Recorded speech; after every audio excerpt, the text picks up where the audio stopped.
Imagine waking up and feeling completely at peace with your money.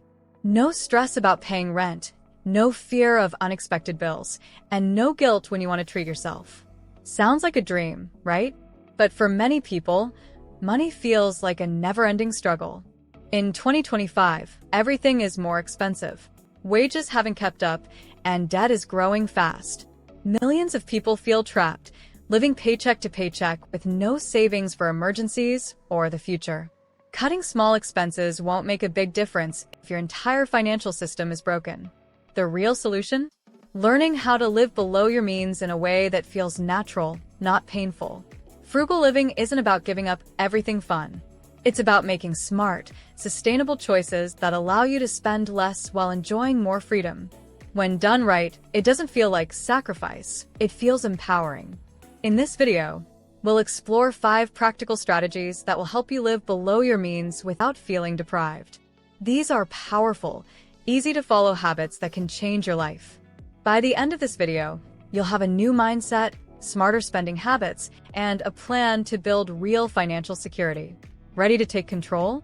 Let's get started. Tip 1. Rewire your brain for a wealthy, frugal mindset. Most people think that saving money is just about spending less. But the real secret to living below your means starts in your mind. If you still think like a spender, no budget or money trick will help in the long run. You need to change how you see money, just like wealthy people do. Many people believe that frugal living means being poor or missing out on fun. But that's not true. The wealthiest people in the world are often the smartest spenders. They know that every dollar they keep is a tool for freedom. They don't waste money on things that don't add value to their lives. Instead of thinking, "I can't afford this," they ask, "Is this the best use of my money?" One powerful way to shift your mindset is by using the billionaire decision filter. Before buying anything, imagine that you already have $10 million in the bank. Would you still want to spend money on this item? If the answer is no, then it means you probably don't really need it. Wealthy people don't buy things just because they can, they buy things that truly make their lives better. This doesn't mean you should never enjoy life or stop buying things you love. It simply means that you should make every dollar work for you. Instead of spending money without thinking, start asking, will this expense make my future better? A simple example is gym memberships. Instead of paying for a gym you rarely use, investing in home workout equipment might be a smarter choice. Over time, it saves you money while still keeping you healthy. Changing your mindset takes practice, but once you do, spending less won't feel like a struggle. You won't have to force yourself to be frugal. It will become a natural part of your thinking. The key is to stop seeing saving money as a sacrifice and start seeing it as a step toward financial freedom. When you think like a wealthy person, living below your means becomes effortless. Tip 2. The trade-up rule. Most people fail at saving money because it feels like they are constantly giving things up. They cut back on small pleasures, stop going out, and try to spend as little as possible.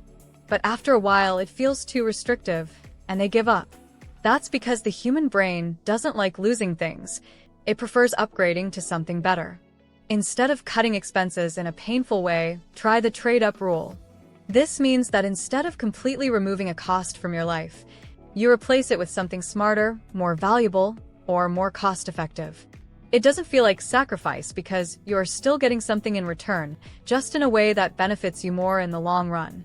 For example, instead of spending $5 every day on a coffee from a cafe, you could put that money toward a high-quality espresso machine for your home. In just a few months, the machine will pay for itself, and you'll still get to enjoy great coffee every morning. The difference is, now you're not wasting money every single day. Another example is gym memberships. Many people pay for a gym, but rarely go. Instead of completely cutting fitness expenses, they can trade up to a more efficient option. Buying home workout equipment or using an affordable fitness app might save thousands over the years, while still keeping health a priority. This strategy works because you don't feel deprived. You are still spending money, but now it goes towards something that gives you more in return. Instead of thinking, "I have to cut back," you start thinking, "How can I trade up for something better?" By using this approach, you will naturally start making smarter financial decisions without feeling like you're missing out. Over time, These small upgrades add up, allowing you to live below your means while still enjoying life. Tip 3.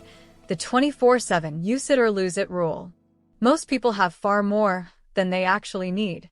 Closets are packed with clothes that never get worn, kitchen drawers are full of gadgets collecting dust, and storage spaces hold boxes of forgotten items.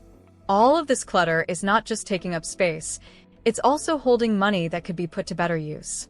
The 24/7 use it or lose it rule is a simple way to make sure your money is working for you instead of sitting in your home doing nothing. If you haven't used something in the last 24 weeks, it's probably not essential. And if you can't see yourself using it at least 7 times in the next year, you don't need to buy it. This helps cut down on impulse purchases and also encourages you to sell or donate things that no longer serve a purpose. One couple who applied this rule found that they had over $4,000 worth of unused items in their home: old clothes, electronics, kitchen tools, and even furniture. By selling these things online, they were able to build a small emergency fund without having to sacrifice anything from their daily life. When you get into the habit of only keeping what you actually use, you spend less, save more, and enjoy a clutter-free space. It also makes you think twice before buying something new. Instead of focusing on owning more, you start focusing on owning better. That's how you live below your means without feeling like you're giving anything up. Tip 4. The invisible money strategy. Most people spend every extra dollar they get without even thinking about it.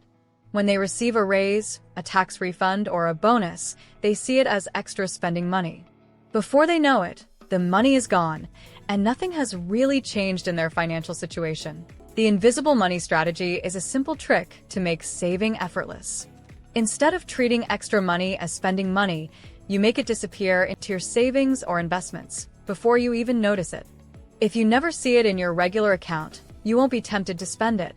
This strategy works because it removes the need for willpower. If you never see the money as available, you won't feel like you're losing anything. It's an easy way to build savings, even if you don't think you have extra money.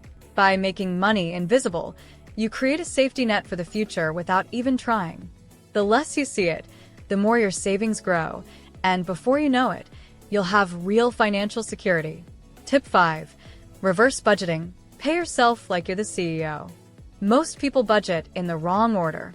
They spend money on bills, food, entertainment, and whatever else comes up. Then, if there's anything left, they try to save. But usually nothing is left. That's why so many people struggle to build savings. Think about how a smart business owner manages money. A company doesn't spend first and hope to save later. Instead, it sets aside money for profit first, then covers expenses. You should do the same with your personal finances. This strategy is called reverse budgeting, and it can completely change your financial future. Instead of waiting to save whatever is left over, set aside a fixed amount of your income as soon as you get paid. Treat your savings like a bill that must be paid, just like rent or electricity. Once that money is saved, then use what's left for necessary expenses. Only after covering your needs should you decide how much to spend on wants. This method works because it removes the temptation to overspend. When the money is already saved, you won't feel like you're missing out because you never see it as extra spending cash. Some people set up automatic transfers, so they never even have to think about it. When you pay yourself first, you take control of your money. You don't just survive from paycheck to paycheck. You build real financial security. Living below your means is not about giving up everything you love.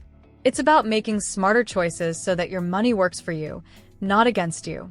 When you control your spending, you reduce stress, build savings, and create freedom in your life.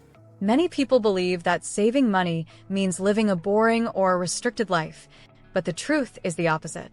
When you stop spending on things that don't really matter, you can afford the things that truly do. Imagine a future where you don't have to check your bank account before making a purchase. A life where you can take a vacation without guilt or handle an emergency without panic. This is what happens when you start living below your means. You don't have to be rich to take control of your finances. You just need the right habits. The best time to start is now. Which of these strategies will you try first? Let's hear your comments. Now, if you want to learn how to achieve financial success, then watch this video next. If you made it to this point in the video, Please like and subscribe to the channel to see more content like this. Thanks for watching, and I'll see you in the next video.